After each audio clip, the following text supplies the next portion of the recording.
இன்றைய தினத்தில் இன்று நாம் பார்க்க இருப்பது ஈரோடு மாவட்டம் கோபிச்செட்டிப்பாளையம் சட்டப்பேரவை தொகுதி.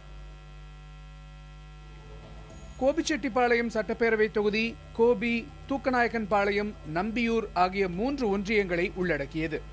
கோபிச்செட்டிப்பாளையம் பகுதியில் விவசாயமே பிரதான தொழில். கொடிவேரி அணையில் இருந்து தடப்பள்ளி, அரக்கன்கோட்டை பாசன கால்வாய்கள் மூலமாக சுமார் 24,000 ஏக்கரும், பவானிசாகர் அணையில் இருந்து வரும் கீழ்பவானி பிரதான கால்வாய் மூலமாக சுமார் 50,000 ஏக்கர் நிலங்களும் பாசன வசதி பெறுகின்றன. கோபிச்செட்டிப்பாளையத்திற்கு முக்கிய குடிநீர் ஆதாரமாகவும் விவசாய நீர் தேவைக்கும் பவானி ஆறு இருக்கிறது. கொடிவேரி அணை, குண்டேரிப்பாளையம் அணை, பாரியூர் ஆகியவை முக்கிய இடங்களாகவும் சுற்றுலா தலங்களாகவும் திகழ்கின்றன. தொகுதிக்கு உட்பட்ட நம்பியூர் மற்றும் சுற்றுவட்டார பகுதிகளில் சுமார் 15ற்கும் மேற்பட்ட நூற்பாலைகளும் செயல்படுகின்றன. சின்ன கோடம்பாக்கம் என்று அழைக்கப்படும் அளவிற்கு திரைப்பட படப்பிடிப்புகள் அதிகமாக நடைபெறும் இடமாக கோபிச்செட்டிப்பாளையம் இருக்கிறது. இந்த தொகுதியில் மொத்தமாக 2,36,195 வாக்காளர்கள் உள்ளனர். இவர்களில் ஆண் வாக்காளர்கள் 1,16,473 பேரும், பெண் வாக்காளர்கள் 1,19,717 பேரும் உள்ளனர். 3ஆம் பாலினத்தவர் 5 பேர். கோபிச்செட்டிப்பாளையத்தில் கட்சிகளின் பலம் மற்றும் எம்எல்ஏ குறித்த விவரங்களை பார்க்கலாம். கோபிச்செட்டிப்பாளையம் சட்டப்பேரவை தொகுதியில் 1952ஆம் ஆண்டு முதல் நடைபெற்ற தேர்தல்களில் அதிமுக 9 முறையும், காங்கிரஸ் 3 முறையும், திமுக 2 முறையும் வென்றுள்ளன. சுதந்திரா கட்சி 1 முறை வென்றுள்ளது. இந்த தொகுதியில் 7 முறை போட்டியிட்டு 6 முறை வென்றுள்ளார் KA செங்கோட்டையன். 67 வயதாகும் செங்கோட்டையன் 10ஆம் வகுப்பு வரையில் படித்தவர். கோபிச்செட்டிப்பாளையம் அருகே உள்ள குள்ளம்பாளையத்தில் விவசாய குடும்பத்தில் பிறந்த செங்கோட்டையன் சிறு வயது முதலே அதிமுகவில் இருக்கிறார்.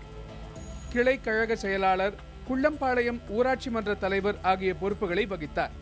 எம்ஜிஆர் மறைவிற்கு பிறகு ஜே அணி, ஜானகி அணி என்று உருவான போது ஜே அணியில் இருந்தார். பின்னர் மாவட்ட செயலாளர், பால் உற்பத்தியாளர் கூட்டுறவு ஒன்றியத்தின் தலைவர், எதிர்க்கட்சி கொறடா உள்ளிட்ட பொறுப்புகளை வகித்த KA செங்கோட்டையன் சத்தியமங்கலம் தொகுதியில் 1977ஆம் ஆண்டு போட்டியிட்டு முதன்முறையாக சட்டமன்ற உறுப்பினரானார்.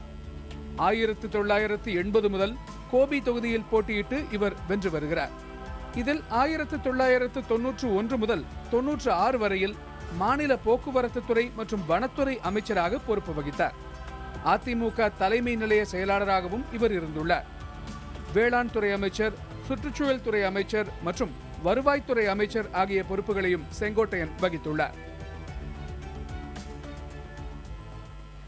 கோபிச்செட்டிப்பாளையம் சட்டப்பேரவை தொகுதிக்கு எம்எல்ஏ சொன்ன வாக்குறுதிகள் நிறைவேற்றப்பட்டிருக்கிறதா? மக்களின் கோரிக்கைகள் என்ன என்று பார்க்கலாம். மக்களின் கேள்விகளுக்கு விளக்கம் கேட்டபோது பேட்டியாக தர மறுத்துவிட்ட எம்எல்ஏ KA செங்கோட்டையன் தனது பதில்களை மட்டும் அளித்தார். அவற்றை பார்க்கலாம். நகராட்சி குப்பை கிடங்கு அது வேறு இடத்துக்கு மாற்றி தர அப்படின்னு சொல்லி, ஏன்னா அது நகராட்சிக்குள்ளேயே இருக்கிறதுனால அது அடிக்கடி தீ வச்சிடுறாங்க. தீ வச்சதுனால புகை மூட்டமெல்லாம் அது நகராட்சிக்குள்ளேயே இருக்கிறதுனால பொதுமக்கள் எல்லாமே சுற்றி இருக்கிற பொதுமக்கள் எல்லாம் பாதிக்கிறாங்க. குழந்தைகளும் மூச்சு திணறல் ஏற்படுது, பெரியவங்களுக்கு மூச்சு திணறல் ஏற்படுது, பக்கத்தில் 2 பள்ளிக்கூடமெல்லாம் இருக்குது, அவங்களும் பாதிக்கிறாங்க. அமைச்சராக இருந்த போதும் சரி, அல்ல அமைச்சர் பதவியிலிருந்து நீக்கப்பட்ட போதும் சரி, இந்த தொகுதிக்கு என்ன செய்தார் என்றால் ஒன்றுமே இல்லை. 14 ஆண்டுகளாக அரசு மருத்துவமனையிலே எலும்புரி மருத்துவர் இல்லை. இது சாதாரண பாமர மக்கள் பாதிக்கப்படக்கூடிய பிரச்சனை. இன்றைக்கு ஒரு மருத்துவர் நியமிக்கப்பட்டுள்ளார். இது அவருடைய சாதனைக்கு ஒரு எடுத்துக்காட்டாகும். பவானி ஆற்றில் வருடந்தோறும் 7 TMC நீர் வீணாக கடலிலே, காவிரியிலே வழியாக கடலிலே கலக்கிறது. இதற்காக ஒரு 5 இடங்களில் நாங்கள் தடுப்பணைகளை கட்டுவதற்கு பல ஆண்டுகளாக கூறி வருகிறோம். அது இன்னும் நிறைவேற்றப்படாமல் இருக்கிறது. கோபிச்செட்டிப்பாளையம் சட்டமன்ற தொகுதியில் பார்த்தீங்க அப்படின்னா செங்கோட்டையன் அவர்கள் தான் பார்த்தீங்க அப்படின்னா 6 டைம் எம்எல்ஏவாக இருந்திருக்கிறாரு. அது மட்டும் இல்லாமல் பார்த்தீங்கன்னா அமைச்சராகவும் இருந்திருக்கிறாரு. அது மட்டும் இல்லாமல் தலைமை கழகத்தில் பார்த்தீங்க அப்படின்னா முக்கிய பொறுப்பும் வகிச்சுட்டு இருந்திருக்கிறாரு. இப்படி இருக்கிற சூழ்நிலையில் பார்த்தீங்க அப்படின்னா இவருடைய தொகுதியான கோபிச்செட்டிப்பாளையத்தில் பார்த்தீங்க அப்படின்னா எந்த ஒரு அரசு கல்லூரியோ, அதாவது கலைக்கல்லூரியோ, பாலிடெக்னிக்கலோ இந்த மாதிரி எதுவுமே இருந்ததில்லை, இதுவரைக்கும் இல்லை.